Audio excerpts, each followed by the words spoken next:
Assalamualaikum warahmatullahi wabarakatuh. Alhamdulillahirrabbilalamin. Wassalatu wassalamu ala ashrafil anbiya'i wal mursalin Sayyidina Muhammadin wa ala alihi wa sahbihi ajmain amma ba'd.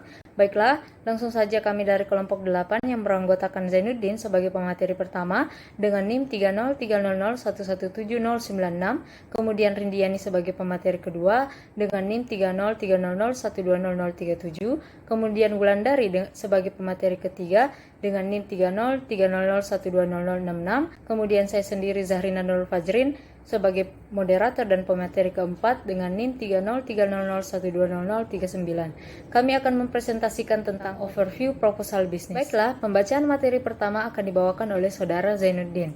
Baik, bagian pertama itu pengertian proposal bisnis atau usaha.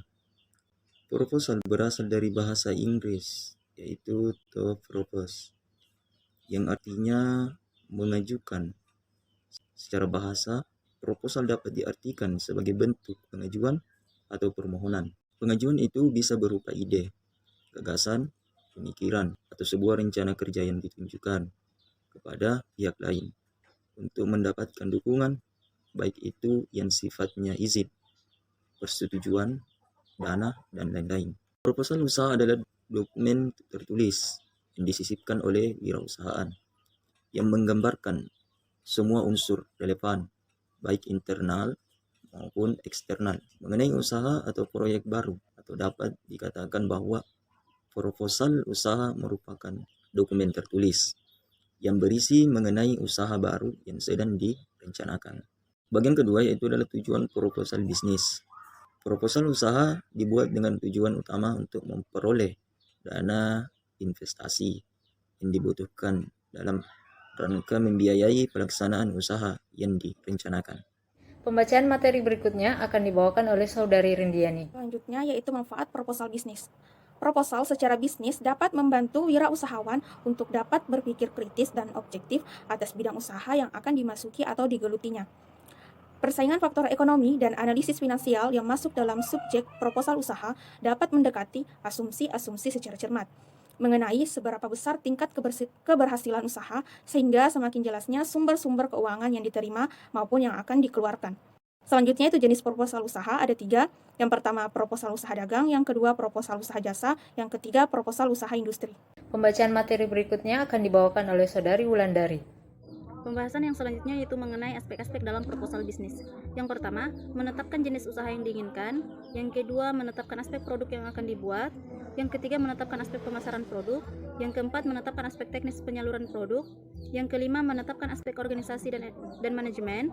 Yang keenam, menetapkan aspek yuridis. Yang ketujuh, melaksanakan aspek administrasi. Yang kedelapan, mengetahui aspek keuangan. Yang kesembilan, mempelajari aspek kebijakan pemerintahan daerah. Dan yang terakhir ke-10 mempelajari dampak lingkungan. Kemudian selanjutnya yaitu mengenai pihak-pihak yang membutuhkan proposal usaha.